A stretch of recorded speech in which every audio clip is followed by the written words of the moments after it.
the dust of Dixie and the weight of the land. The dust, red and fine as ground paprika, had a taste to it, the taste of iron and endless toil. It settled in the creases of Ezekiel Zeke Thorne's neck, powdered the brittle hairs of his mustache, and coated the raw cotton fibers stuck to his canvas sack. By the age of 32, Zeke knew that dust better than he knew the face of a man who held no power over his life. It was 1924, and the year's harvest had been another cruel joke played by the sky and the white man's ledger. The sun, a swollen, indifferent eye in the Mississippi Delta sky, had baked the land hard, cracking the earth like old leather. Zeke stood at the edge of the Thorne family's 10-acre plot, a parcel of land they worked from dawn to dusk, but would never truly possess. The cotton stalks, thin and defeated, held out their few meager bowls like empty begging bowls. "It ain't enough, Papa," a whisper of a voice came from behind him. It was Essie, his eldest, who at 12 years old already carried the quiet understanding of a woman twice her age. Her hands, small and quick, picked with a weary efficiency he hated to see. Zeke didn't need to check the ledger to know she was right. Old Man Hemlock, the landowner, didn't need a drought to cheat a black man. Hemlock's accounting was simpler and more powerful than any tally of crops or expenses. It was built on a foundation of inescapable debt, a system historians would later call sharecropping, but which Zeke and his neighbors simply called slavery by another name. The debt started in January, before the first seed was in the ground. It was for the cabin, a ramshackle wood frame structure with a stone chimney that always smoked and never truly warmed.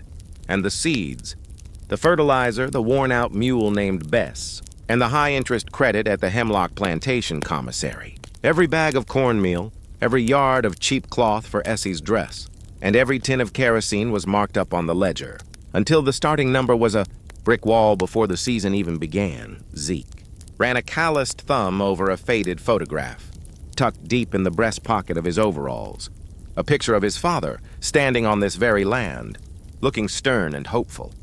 That hope was a family inheritance that weighed heavier than any debt. Zeke's father had been born enslaved on this plantation, had worked to buy his freedom only to lose it again, not to chains, but to paper and ink.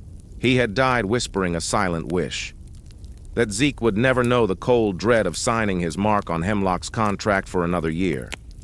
"We'll make it enough." "Essie," Zeke lied, but his voice was dry, cracking like the parched soil beneath his worn boots. The weight of the land was more than just the labor. It was the perpetual threat that hung in the humid air, thick and visible as a summer haze. Just 3 weeks ago, 2 counties over, a black man had been accused of sass-mouthing a white store clerk. By dawn, his body had been found by the river, a stark, brutal punctuation mark in the daily prose of Jim Crow. Here, in the flat expanse of Hemlock's fields, the laws were written not in books, but in the glares of passing white riders, the enforced silence on the road after sunset, and the heavy chains on the door of the one-room schoolhouse that Hemlock kept padlocked for 8 months of the year, claiming the children were needed for the harvest. Education was a luxury, a dangerous seed that might grow a weed of discontent. That evening, as the shadows stretched long and thin across the cotton rows, Zeke sat on the porch step with his wife, Martha. The air was still, heavy with the scent of pine and dirt. Martha's hands, after a day washing clothes for Hemlock's wife in the big house, looked raw and perpetually damp. "Another year we owe him," Martha said, not as a question, but as a dull, unavoidable fact. Zeke stared out at the dark line of woods that marked the edge of Hemlock's property. Beyond those trees lay the road, and down the road lay the train tracks, and those tracks led to a place they only spoke of in hushed, reverent tones, the North. "He said we're $40 down from last year, even with Bessie's boy born this spring," Zeke said. He shook his head, the simple arithmetic defying all logic. He knew they had picked more cotton this year than last, despite the weather. The numbers were conjured, a phantom subtraction designed to keep the heel of the system on their necks. Martha leaned her head against the wooden post, her eyes closed. "My cousin's boy, Leon," he wrote. From Chicago. He's working in a stockyard. Says he makes $3 a day, Zeke. $3 a whole day, just his own. Not a share. Not under the whip. $3. That was a week of backbreaking labor in Hemlock's fields. Barely enough to cover the interest on the debt for a sack of beans. $3 a day was unthinkable wealth. The key to unlocking the economic cage that had been built around their lives for generations. Zeke felt a familiar tremor run through him. A mixture of fear and a powerful, desperate longing. The dust of Dixie clung to him heavy and suffocating, the very soil beneath his feet demanding he stay, that he submit. He was bound by debt, by tradition, by the threat of Hemlock's armed overseers. But in the dark of that oppressive southern night, the whispers of the North, of Chicago, of industry, of a wage earned and kept, sounded like a powerful, resonating chord. It was a tune of freedom, played on a distant track, a siren song that promised to lift the crushing weight of the land from his soul. He knew he couldn't stay. To stay meant to condemn his children to the same red dust and the same cruel ledger. For Essie and young Thomas, a life under the shadow of Jim Crow wasn't just a burden. It was a slow, deliberate strangulation of the spirit. Zeke reached out and took Martha's hand, his thumb stroking her palm. The decision wasn't made in a single triumphant moment, but in the long, drawn-out agony of realizing he had nothing left to lose but his chains. "Leon's letter," Zeke said, the words barely audible yet ringing with the force of an oath. "You still got it, Martha?" His gaze drifted to the North Star, a tiny, steady beacon in the vast, inky sky. He knew the journey would be a treacherous passage, risking everything for an uncertain promise. But the weight of the land was too great. It was time to shed the dust and walk toward the light. Whispers on the grapevine. The allure of the North Martha's eyes widened slightly in the dim moonlight filtering through the pine trees. Zeke hadn't spoken of Leon's letter with such finality before. Usually, it was just a nervous shifting in his chair, a silent dismissal of a dream too audacious to entertain. Tonight, the way he asked for it, soft but solid, made the impossible feel suddenly, terrifyingly real. "It's safe," she said, her voice a low, urgent murmur, already scanning the shadows for listening ears, under the floorboards beneath the hearth rug. In the Jim Crow South, information was a volatile commodity. Letters from the North, especially those detailing wage increases, respectable treatment, and the sheer audacity of walking down the street without bowing your head, were considered seditious. They were fuel for an internal fire that plantation owners like Hemlock sought to extinguish through intimidation, debt, and absolute control over the mail. Zeke retrieved the letter. It was folded into a small, brittle square, the creases worn thin from repeated reading in secret. He unfolded it gently. The letter was dated 6 months earlier, postmarked Chicago, Illinois. "The money is steady, Zeke. 35 cents an hour at the packing house. A man can stand up straight here. I know the work is hard, the meat house ain't no garden, but I ain't beholden to no white man for a sack of beans. We got rooms, real rooms, with a light bulb in the ceiling. The children, they go to school every day, all day. And Zeke, you can read the newspaper and nobody throws it in your face. Come up here, brother." The train tracks are long, but they lead to the future. "Just tell no one. Not the preacher, not the field hands. The grapevine is long, but the wrong leaves poison the fruit. Get out before the spring planting puts the rope around your neck again." The message was a potent elixir mixed with caution. Leon's words confirmed what Zeke had heard in scattered, furtive conversations after church or hidden deep within the cotton rows. The stories moved like the wind, not on a wire, but through the grapevine, the resilient, clandestine network of kinship and community that connected the Black South. The whispers came from everywhere, from the Chicago Defender newspaper, smuggled down by a Pullman porter and read aloud in hushed, reverent gatherings, from returning soldiers who, having fought for democracy abroad, refused to tolerate oppression at home, and most often from the letters just like Leon's. 1 week later, Zeke began his subtle campaign of inquiry. He couldn't trust anyone outright, so he tested the waters gently, carefully. He started with Silas, the aging, stoic deacon who drove the only reliable wagon in the quarter, hauling supplies into town. Silas, Zeke ventured one morning while helping him load bales of cotton for Hemlock's warehouse.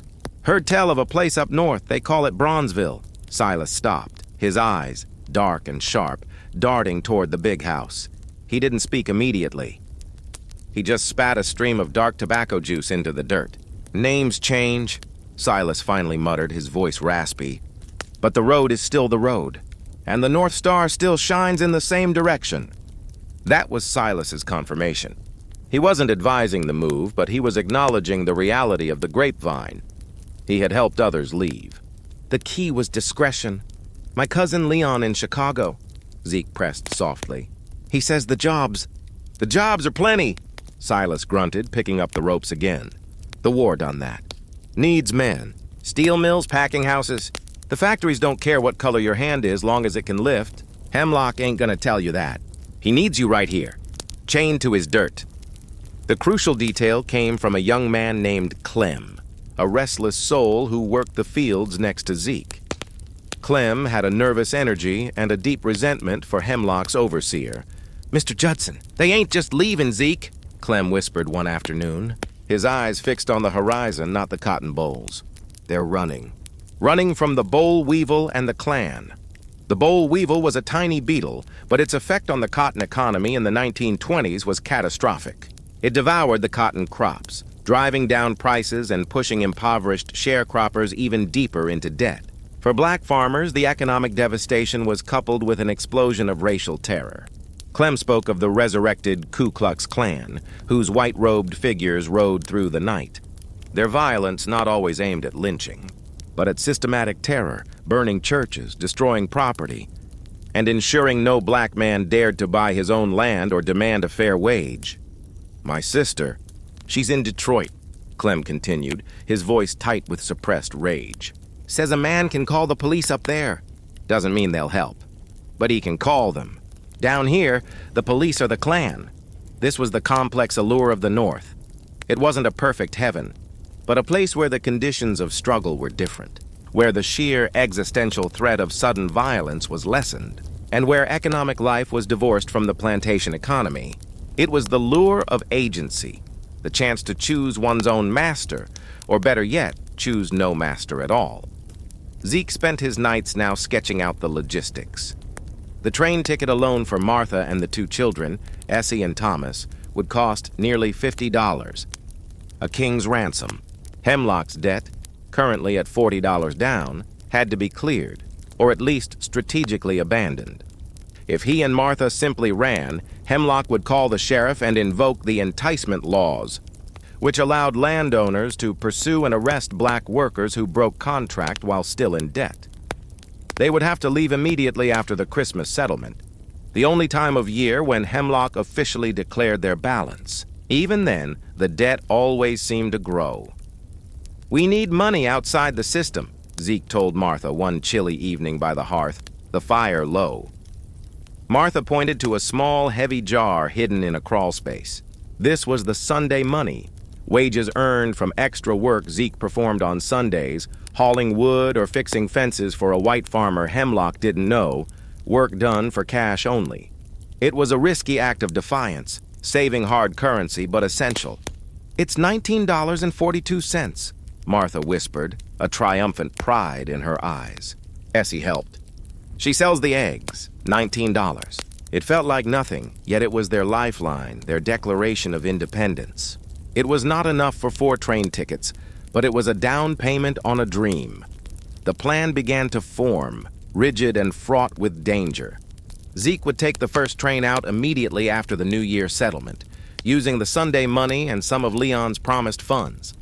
He would go to Chicago, find a job, any job, and work until he had enough to send for Martha and the children. Martha's job was the hardest. She had to stay behind. She had to manage the debt, pretend Zeke was visiting family in the next county, and withstand Hemlock's scrutiny until the money arrived. "It won't be long," Zeke promised, pulling her close. 2 months. 3 at the most. He spoke with bravado, but a cold dread coiled in his stomach. Leaving his family in the Delta, unprotected from Hemlock and the pervasive violence of the land, felt like tearing his own heart out. But the choice was simple. the chance for future life or the slow death of perpetual servitude. The decision had been sealed by the collective hope pulsing through the grapevine.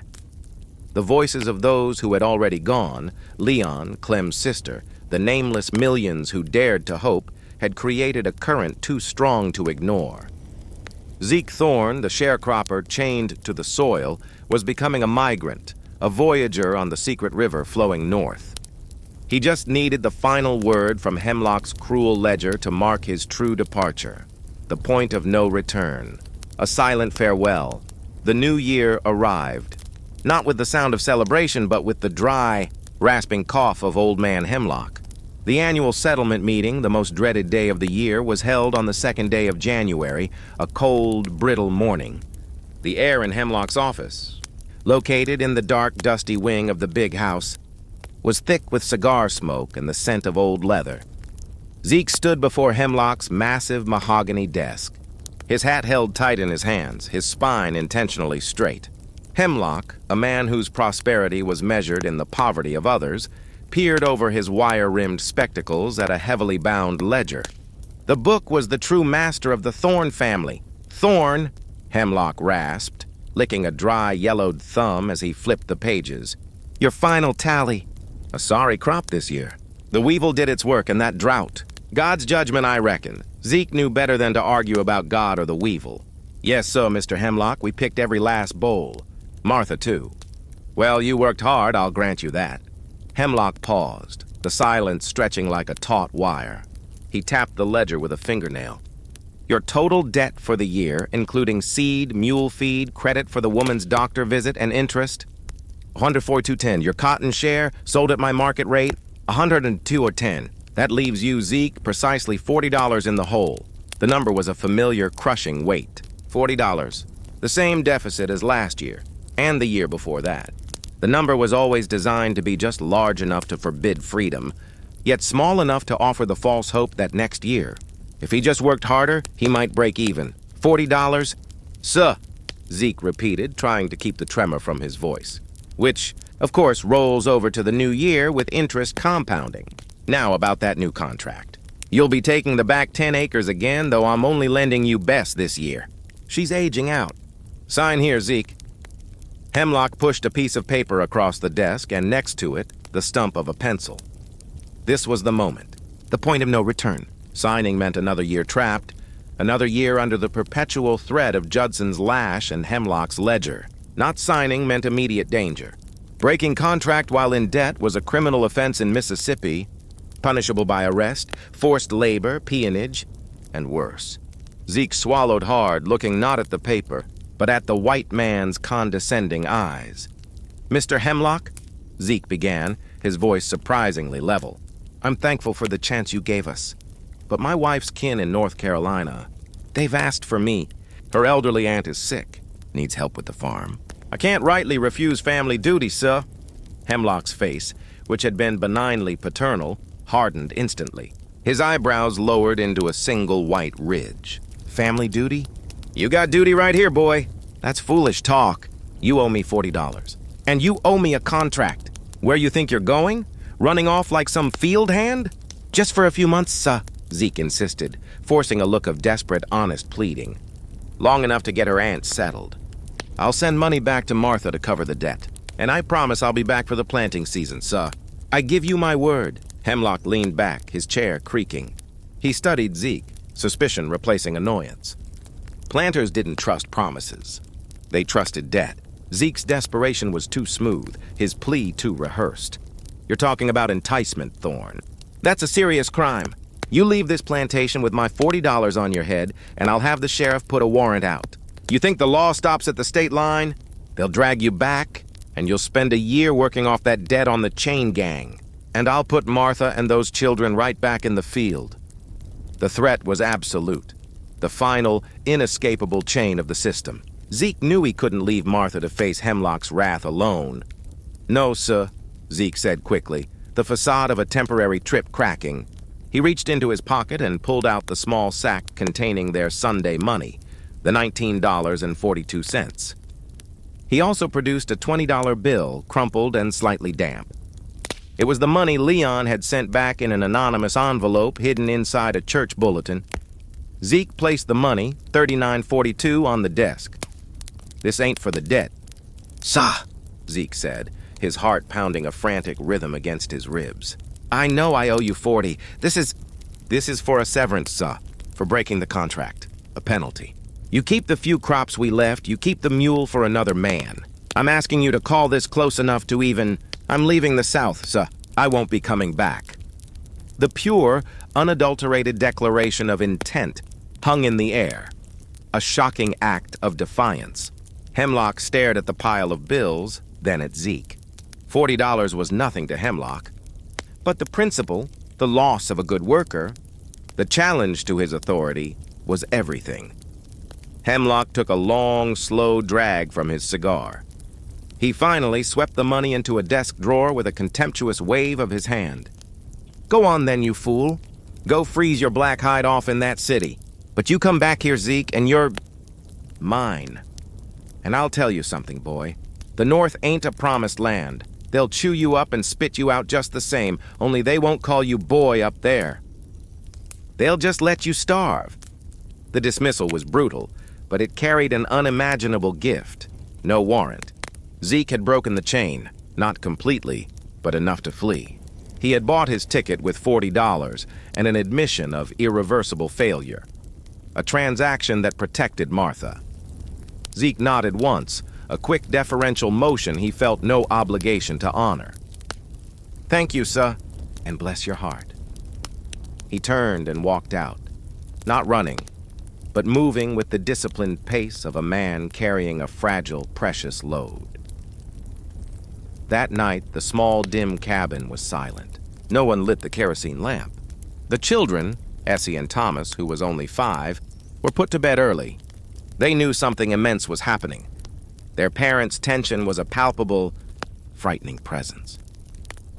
After midnight, Zeke knelt by the trunk, their only piece of valuable furniture, which now held only essentials: a spare change of clothes, Leon's address, the $19.42 Hemlock hadn't taken, and a small, worn family Bible.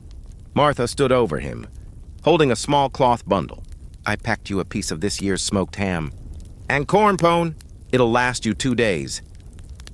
"You shouldn't have," Zeke whispered, gazing up at her face, which was already shadowed with the exhaustion of the struggle ahead. "You need that food. You need to be strong, Zeke. You gotta be strong up there. Don't worry about us. I told Judson you went to see your ailing mother in the next county. Said you'd be back by spring planting." "He won't believe it," Zeke murmured, taking her hands.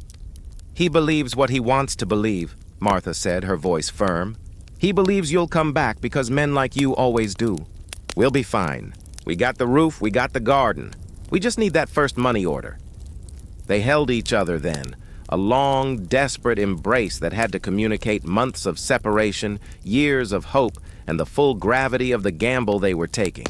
It was the only farewell they would allow. No tears, no sobs. Tears could be heard. Zeke knelt beside the children. Essie was awake, her eyes wide and wet in the dark. "You be Mama's big helper now," he whispered to her, kissing her forehead. "You read the letters when they come. And you write me back, here? Tell me about everything." He kissed young Thomas, who smelled of sleep and dirt. Then, he was gone, no backward glance. He carried only a small canvas bag and the weight of his promise. The road was long and pitch black.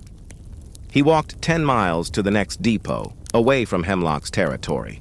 The red dust of Dixie tried to cling to his boots, but he lifted his feet, one after the other, with a determined stride. As the first faint gray light bled into the eastern sky, Zeke Thorne reached the small segregated train station. He bought a ticket with the last of his cash. He boarded the train marked northbound and sat alone in the segregated car. As the great engine hissed and groaned, the wheels began to turn, grinding against the track, a low, rhythmic sound that was the sound of escape. Zeke looked out the window. The oppressive, beautiful land of his birth was sliding away. He felt the massive, crushing weight of the land finally lift, replaced by a fierce, driving ache of loneliness and the fragile, intoxicating exhilaration of freedom. He was finally on the road to Chicago, a solitary star seeking the promise of the northern sky. Mine. And I'll tell you something. Boy, the North ain't a promised land. They'll chew you up and spit you out just the same. Only they won't call you boy up there. They'll just let you starve. The dismissal was brutal, but it carried an unimaginable gift. No warrant. Zeke had broken the chain, not completely, but enough to flee. He had bought his ticket with $40 and an admission of irreversible failure. A transaction that protected Martha. Zeke nodded once, a quick deferential motion he felt no obligation to honor. "Thank you, sir, and bless your heart."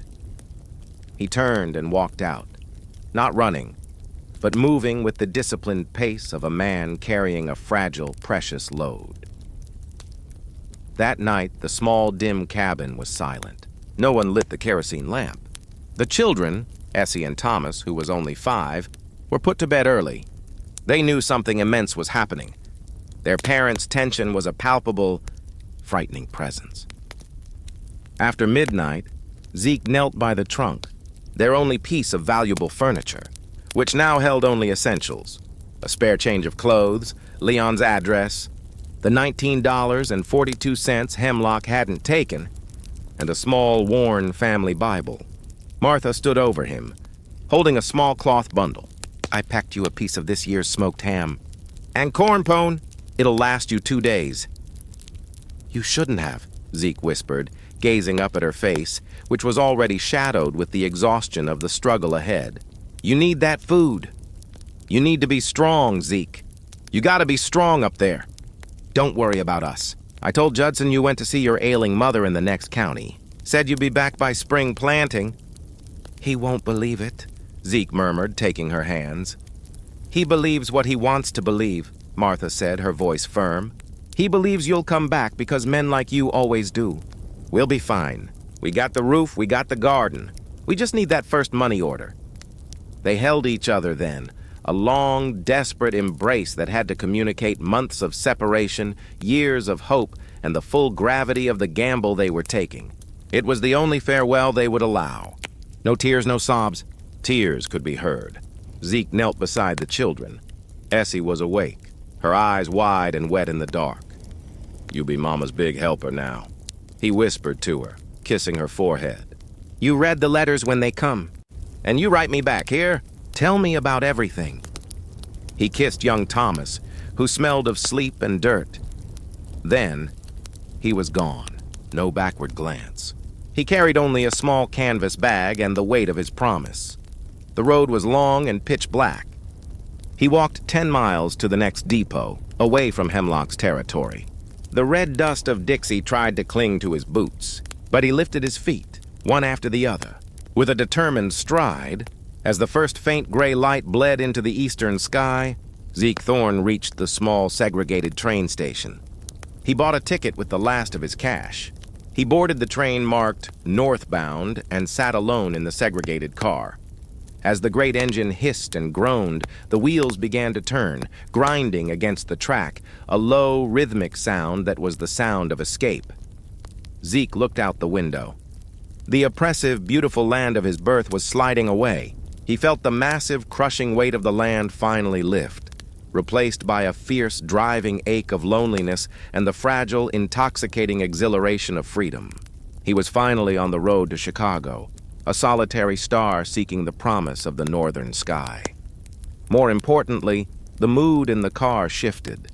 The initial tension gave way to a subdued, almost spiritual sense of collective relief. Here, crammed together, were people sharing an audacious, shared secret. They were leaving. He began to talk quietly with the preacher, whose name was Reverend Davies. "Trouble behind you, son?" the Reverend asked, his voice deep and rumbling. "Nothing but debt, Reverend. And a piece of dirt I'll never own."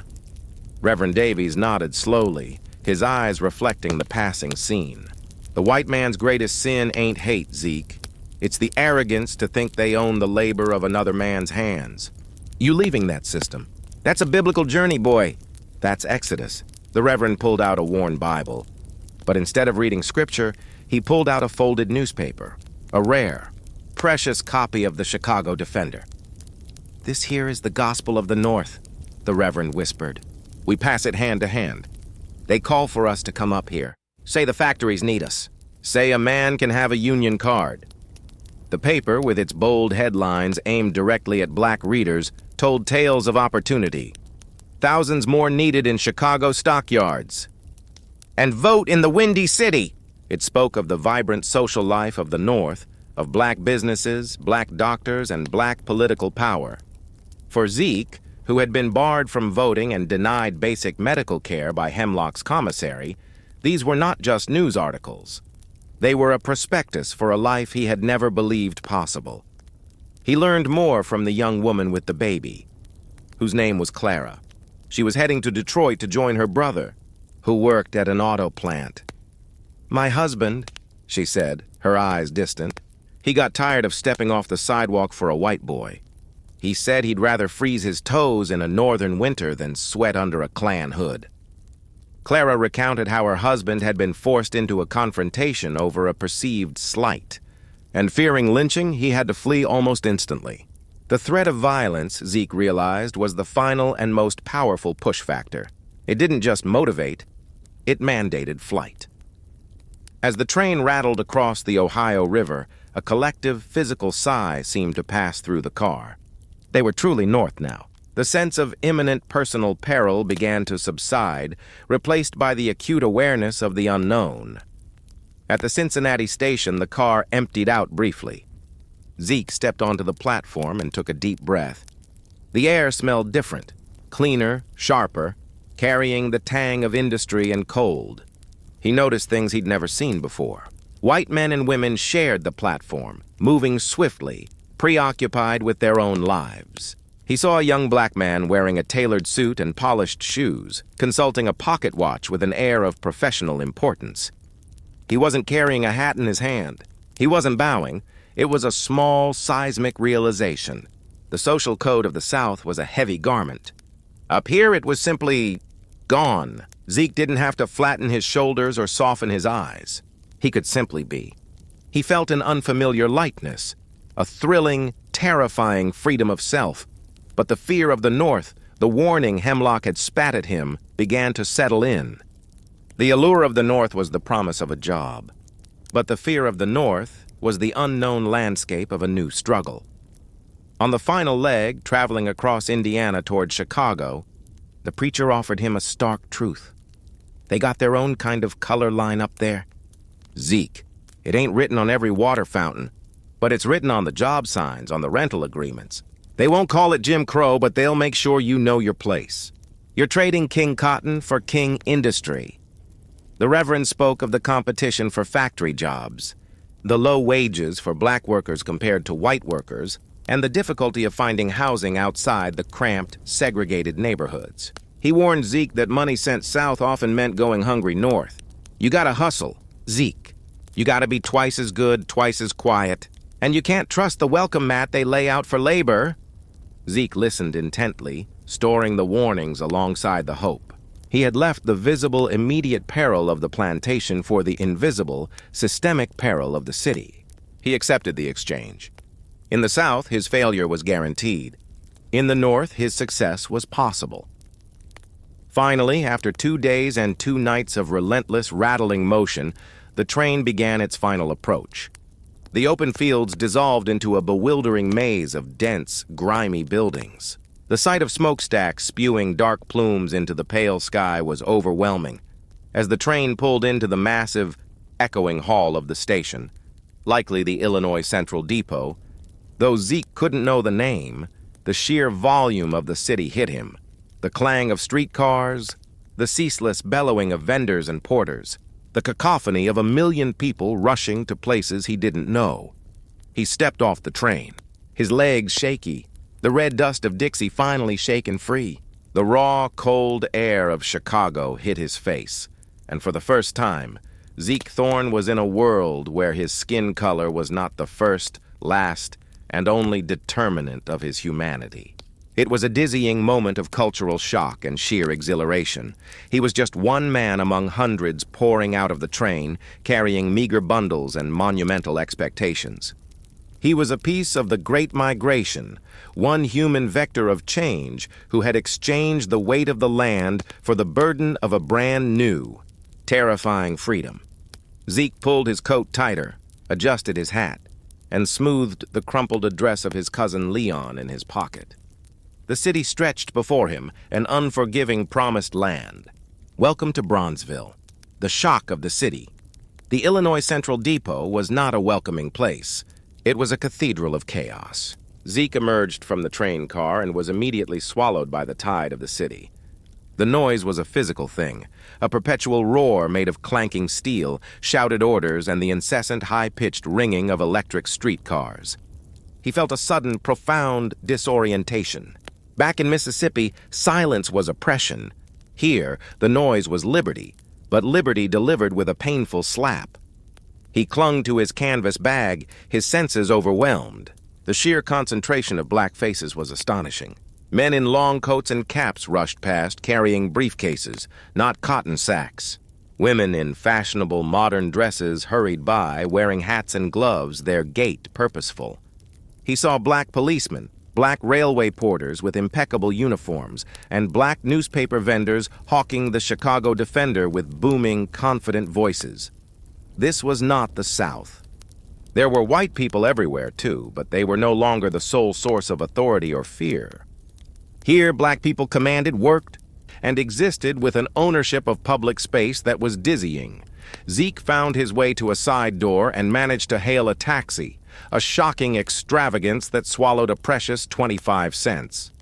He showed the driver, a weary-looking black man, the address Leon had scrawled, 47th Street, Bronzeville. The drive was a blur of brick and smoke. They passed block after block of densely packed buildings, the houses taller and closer together than anything Zeke had ever seen. There were no fields, no trees, just concrete, asphalt, and endless rows of windows. "You fresh off the train, ain't you, brother?" the driver asked, catching Zeke's bewildered gaze in the rearview mirror. "Yes, sir. Just arrived from Mississippi." The driver chuckled, a sound devoid of humor. "Well, welcome to the promised land. She's cold and she's crowded. This here is Bronzeville, the black metropolis. Biggest, baddest city built by us for us. And you gotta fight for every inch of it. Bronzeville, the nickname given to Chicago's vast black neighborhood on the south side, was a paradox. It pulsed with entrepreneurial energy. Zeke saw storefronts proclaiming black-owned businesses, funeral homes, beauty salons, banks, and jazz clubs. This was the promised freedom of commerce and society. But the housing, as they drew closer to 47th Street, was a shock. The buildings were grand, remnants of a wealthier white past, but they were exhausted. Every building was subdivided, straining to hold far more people than it was designed for. Laundry lines crisscrossed the narrow alleys, and the sidewalks teemed with children who looked skinny but quick. The driver pulled up to a 3-story brownstone. It was clean enough, but its facade was scarred by age and neglect. Leon's apartment was on the 3rd floor. Zeke climbed the creaking, narrow stairs, the noise of his boots loud in the enclosed hallway. Realizing this was the price of urban density, privacy was a myth. Leon, his cousin whom he hadn't seen in 6 years, opened the door. He was broader, heavier, and wore an air of guarded competence. His clothes were factory rough, but they were clean and his own. "Zeke, Lord have mercy, you made it." Leon clapped him on the shoulder, the genuine warmth melting the chill of the journey. Zeke stepped into the apartment and immediately recoiled from the heat. The small space was stiflingly warm, a luxury he hadn't had in the South. But it was also suffocatingly small. This single room served as the living room, kitchen, and sleeping quarters for Leon, his wife, and their 2 children. "Ain't much," Leon admitted, seeing Zeke's stunned expression. "But it's ours, and we don't pay the landlord in cotton." This was the brutal truth of the shock of the city. The liberation from Jim Crow did not mean the end of segregation.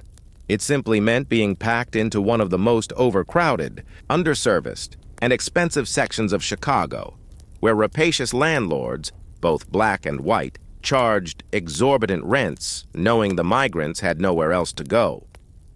Zeke's first week was a dizzying education in urban survival. He slept on a cot Leon had set up in the corner, enduring the constant, close proximity of the family. He learned to navigate the streetcars and the strict, invisible boundaries of the neighborhood.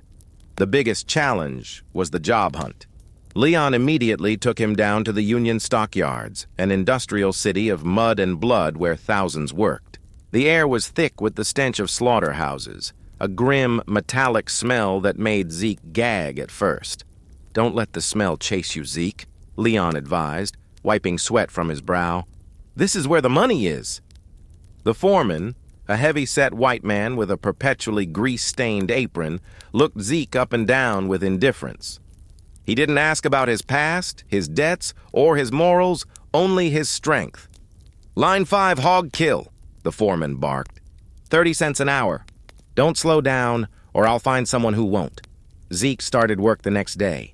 The labor was brutal, unforgiving, and relentless. His job involved scraping bristles from hog carcasses in a steam-filled room. The concrete floor was slick with blood and fat. Unlike the fields, where the work was subject to the sun's slow rhythm, the factory demanded constant, machine-driven speed. His muscles screamed in protest, a different kind of pain than the chronic ache of the cotton fields. But at the end of the first day, the foreman handed him 3 $3 silver, cold and heavy in his hand. Zeke stared at the coin. He had earned this money with the labor of his hands, and it belonged entirely to him. There was no hemlock to subtract a phantom debt, no commissary to skim off the top. This money was his power, his leverage, and his promise to Martha.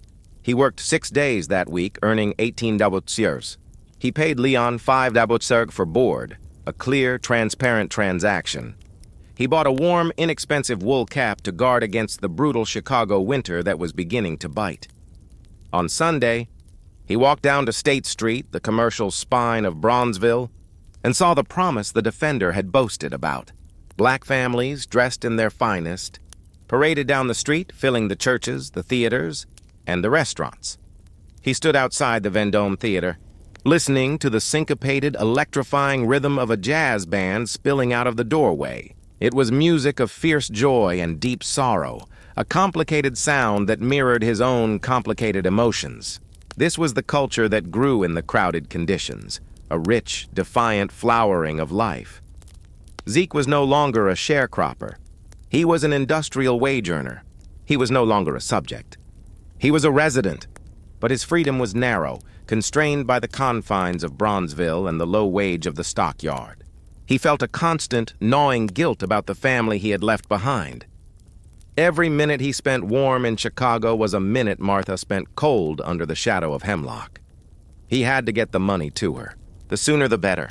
His life now was a single-minded race against time, debt, and the deep, abiding fear that Martha would break before he could send the word. That evening, tucked onto his cot, Zeke took out a piece of paper Leon had given him and began to write. His hand clumsy with the pen, his heart full of the desperate need to reassure his wife that the long journey, the unbearable separation, was worth the cold, hard, beautiful dollar he was earning.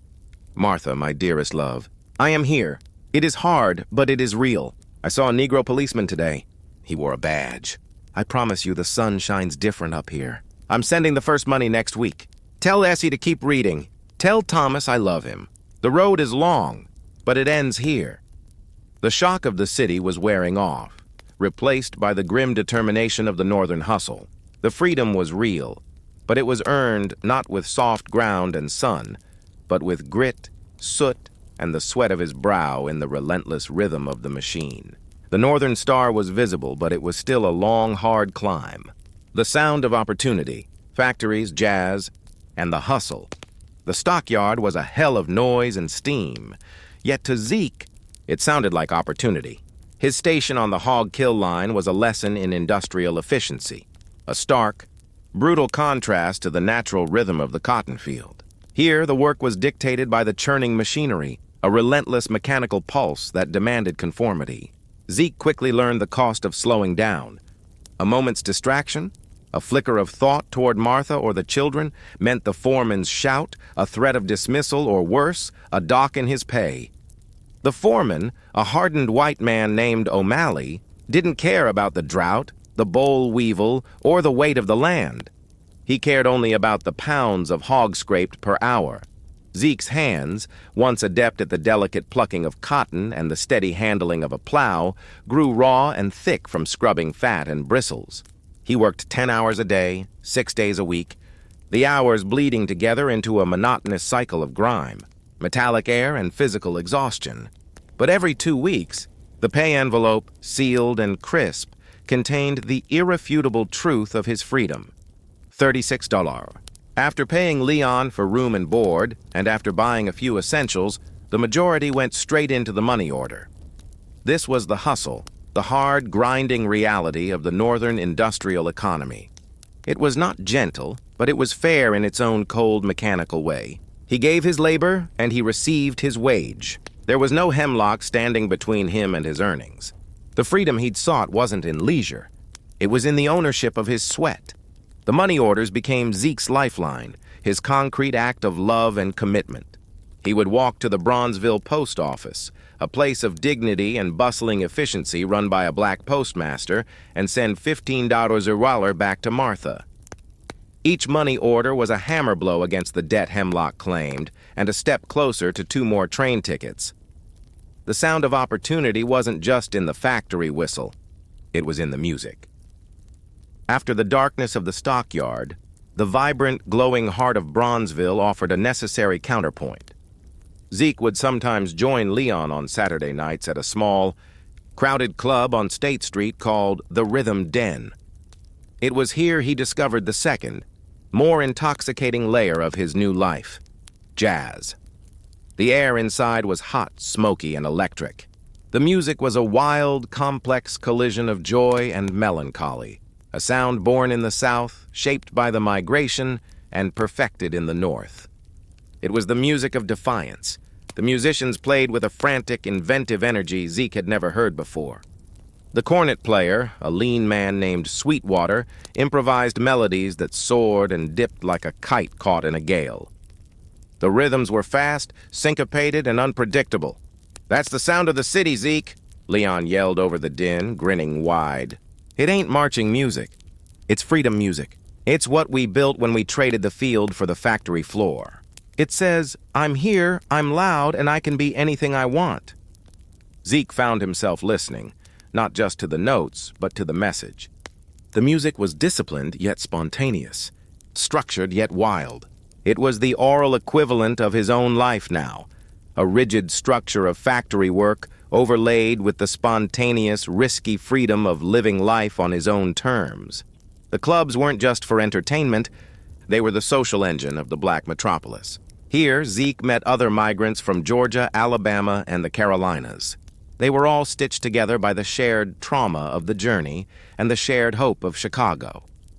He heard stories of close calls, of violence dodged, and of the slow, painful realization that the North had its own brand of prejudice. The city's challenge manifested in housing and job insecurity.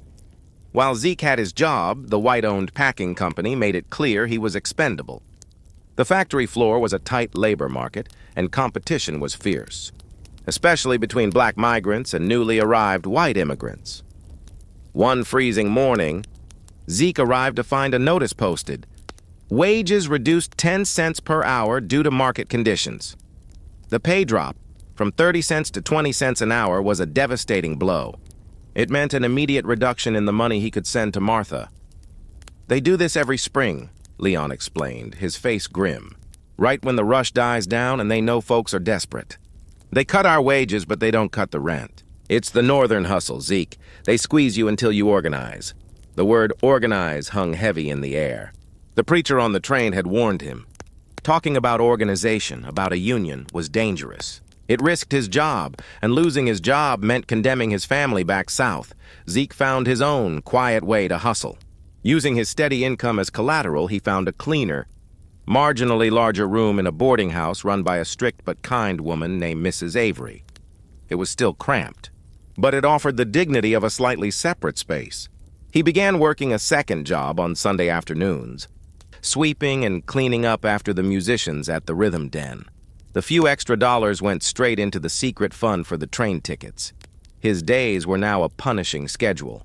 Stockyard from 6 a.m. to 4 p.m., a quick cold meal, and then the den from 7 p.m. until midnight. He walked miles every day, conserving every penny. The northern winter, cold and unforgiving, was a constant physical challenge, but the necessity of the hustle was a relentless internal furnace. 3 months into his new life, a letter arrived from Martha. It wasn't the neat, careful script of Essie. It was Martha's own cramped, hurried hand. "Zeke, the money is here. You are good to your word. Essie as well. She is growing tall. But Hemlock is asking questions. He says you were gone too long. Judson came by the house yesterday. He didn't say much, but he just sat on the porch and watched. He said I should tell you to come back before the crop fails. We are safe, but the ground is cold here without you. I need the tickets now. Please. Your wife, Martha." Judson sitting on the porch. The image chilled Zeke to the bone.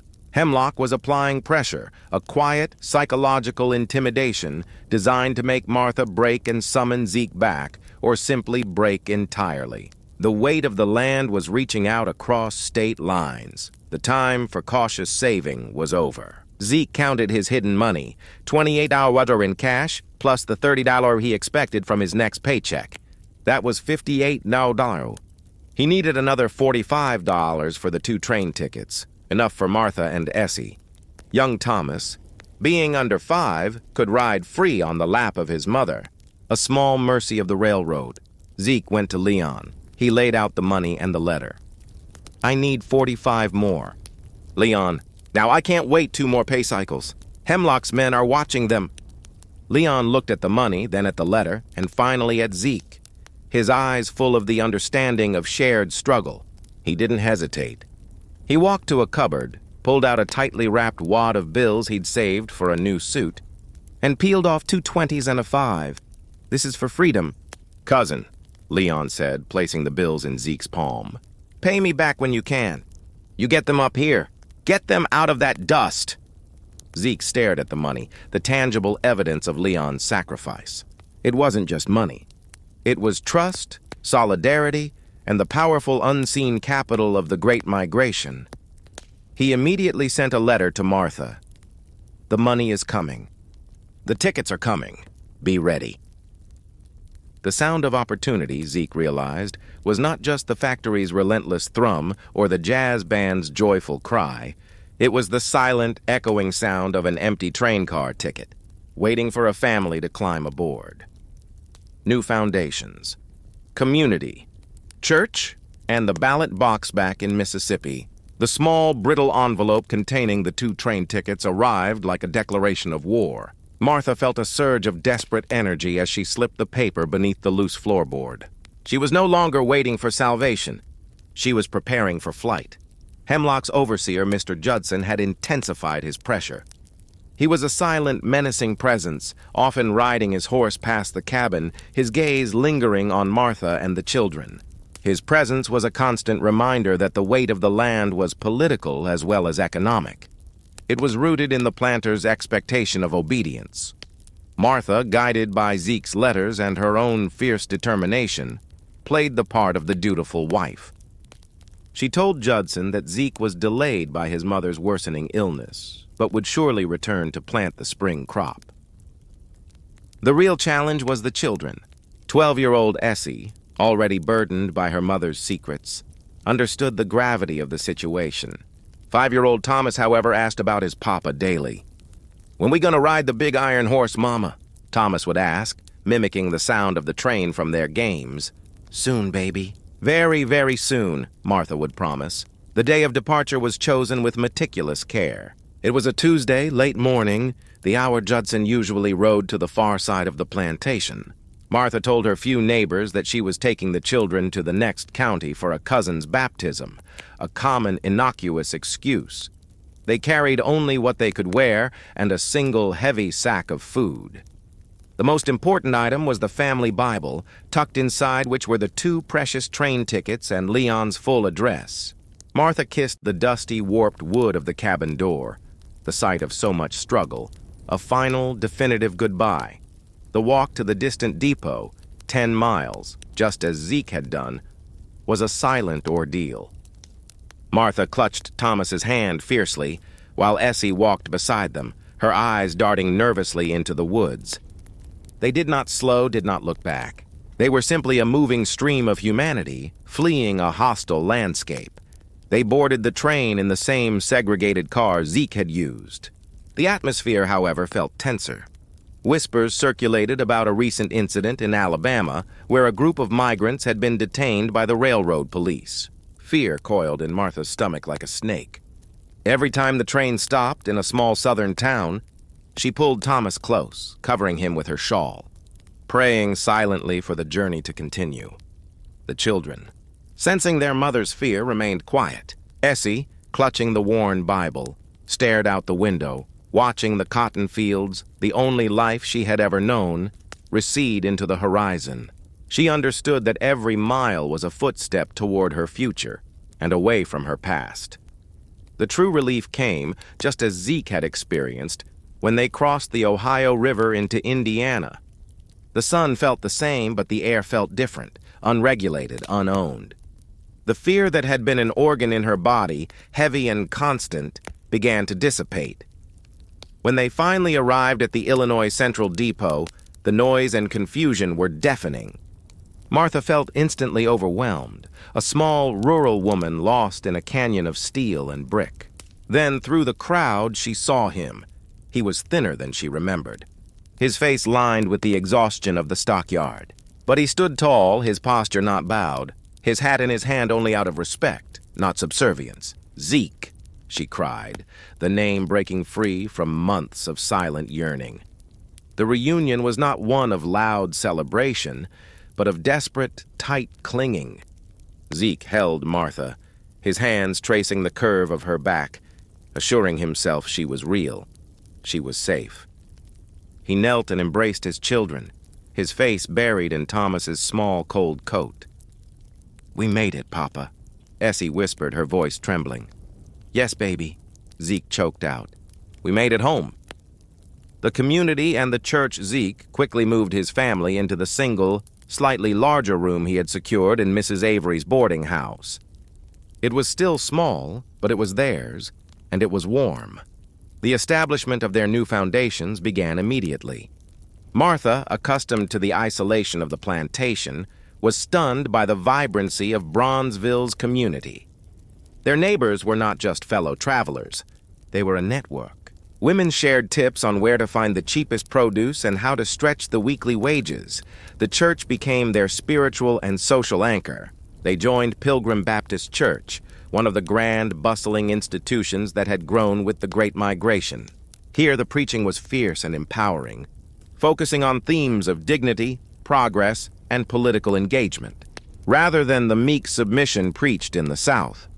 It was in the church basement on a Sunday afternoon that Zeke truly understood the difference between Southern fear and Northern struggle. A community organizer stood before the congregation speaking not of cotton yields but of the ballot box. "They may not have Jim Crow signs here," the man declared, his voice ringing, "but they got the machine. They got the politicians who decide where the sewage goes, where the schools are built, and where a black man can work.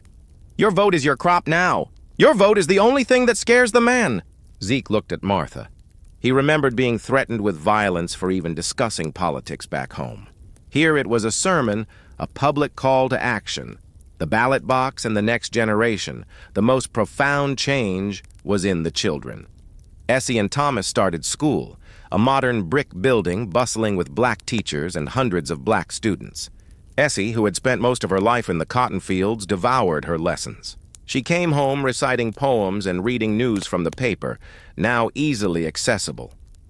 "Papa," Essie announced one evening, pointing to a story about a black alderman. "This man, he works for the people. He makes the law!" Zeke felt a lump in his throat. This was the true harvest of their journey. Not just a wage, but the knowledge that his children would grow up with the right to pursue their intellect, their ambition, and their own self-determination. Zeke continued to work the stockyard, but the hustle now had a larger purpose. He began attending local NAACP meetings, not speaking, but listening, absorbing the language of rights, contracts, and political power.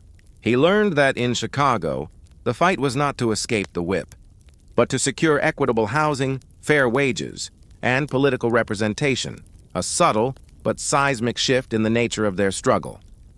He was still a long way from prosperity. Bronzeville was overcrowded, rent was high, and the smog of the stockyard had traded the red dust of Dixie for a perpetual black coat of soot on everything they owned. But when Zeke returned home, he didn't lower his gaze or hold his hat in his hand. He walked in, kissed his wife, and listened to his children read aloud from a school book. The dust of Dixie had been shed, and the weight of the land had been replaced by the heavy, yet hopeful burden of building a new life. Zeke and Martha Thorne were no longer sharecroppers. They were migrants, citizens, and founders of the new black metropolis. A new foundation built on the faith that freedom was not a gift, but a perpetual act of earned progress, one paycheck and one vote at a time. Legacy of the journey: planting roots and looking back. Year is 1954. 30 years have passed since Zeke Thorne traded the red dust of the Mississippi Delta for the black soot of Chicago's Bronzeville. Zeke stands on the porch of the two-flat building he now owns in the neighboring community of Woodlawn. It is a quiet Sunday afternoon, and the air, though still carrying the distant hum of the city, is cleaner here. The two-flat is a testament to the success of the Great Migration, a solid brick structure. Purchased in 1948 with decades of stockyard wages, Martha's steady income from a laundry service she started, and a loan negotiated through a local black bank.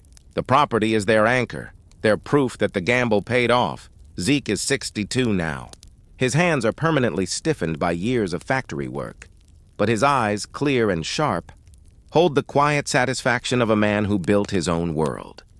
He looks up at the sky, a vast, pale expanse, and recalls the night he first saw the North Star as a beacon of escape. Back then, freedom was merely the absence of the chain. Now, he understands it as the ability to choose where that star shines for your children. Planting roots in hard ground. The first decade in Chicago had been brutally hard. The city was no utopia. It was a battleground. They endured the sting of northern prejudice, the restrictive covenants that kept them penned into Bronzeville, the unfair wages, and the constant threat of being laid off in favor of a white worker. Yet they persevered through the sheer power of community and mutual aid. Zeke never forgot the favor Leon did him, and he and Martha spent years helping new arrivals, providing a meal, a temporary place to sleep, and the crucial advice: work steady, pay your way, and use your vote. Martha became the quiet engine of their stability. Her laundry business, initially run from their cramped apartment, grew into a small storefront. She served the wealthier white families in Hyde Park who would never invite her into their homes socially, but depended on her professionalism. She learned their secrets, their schedules, and used that knowledge to navigate the city's complex social landscape, all while saving every possible dime. "We built our foundation on brick and sweat," Martha would often say, sweeping the Woodlawn porch. "Not on dirt and debt, the legacy of the children." The truest measure of their success was the next generation. Essie and Thomas, Essie Thorne, now 34, embodied the intellectual fulfillment the South had denied them. She excelled in Chicago's public schools, and with the help of a scholarship secured by their church, graduated from the University of Chicago. She is now a respected teacher in the same Bronzeville school she had attended, shaping the minds of other migrant children. Essie's life was possible because Zeke had walked 10 miles in the dark.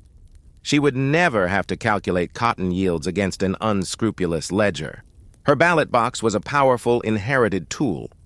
She was active in local politics, advocating for better city services in their neighborhood. Thomas Thorne, now 29, returned from World War II a decorated soldier. The GI Bill, a revolutionary piece of legislation, provided the opportunity Zeke could only dream of. Thomas studied engineering and, despite facing significant racial hurdles in the city's major corporations, landed a coveted job at a manufacturing plant. He and his wife, a nurse from downstate Illinois, live in the other flat of Zeke's building. Thomas drives a clean, modern sedan, and the only dust he knows is the exhaust from the city street. The weight of the land is entirely lifted from his shoulders. He can walk anywhere in Chicago, his identity secured not just by his color, but by his uniform, his service, and his education. Looking back, the cost of the dust Zeke sits quietly, holding a photograph of his father, the one he used to carry in his overalls. He often returns in memory to the Delta. He knows the cost of the journey was immense, the severance from the natural world, the emotional toll of the separation, and the sacrifice of his own body to the relentless machine of the stockyard. Hemlock's prediction that the North would chew him up and spit him out was not entirely wrong. He had faced discrimination, economic hardship, and the cold indifference of a massive metropolis. Yet unlike the South, the northern city gave him the tools to fight back. "We had no voice in Mississippi," Zeke mutters, shaking his head. "We had no power, no choice, just work and fear." Here, in Woodlawn, they had community, church, and the ballot box. These were the new crops they planted. The church provided moral strength and social structure. The community provided mutual aid and protection. And the ballot box provided leverage, the ability to influence the very machine that governed their lives. On the street below, Zeke watches Thomas and his grandson, little Zeke, throwing a baseball in the small patch of front yard. The boy wears a bright new baseball glove, not hand-me-down cotton shirts. The grandson will never know the feeling of the red dust clinging to his throat, or the terror of a white overseer's shadow. His struggle will be different, against the subtle entrenched biases of institutional racism, but it will not be the struggle for mere survival. It will be the fight for equality, a battle already half won by the sheer brave fact of his existence in this northern home. Zeke smiles, the lines around his eyes deepening. He feels the old ache in his hands, but it is a good pain, a reminder of the price of the ticket. The legacy of the journey is not just the brick building or the steady paycheck. It is the freedom of his grandson to stand tall on his own patch of ground without bowing his head to anyone. The long road of the Great Migration, begun with a secret letter and a $40 debt, had finally found its true destination.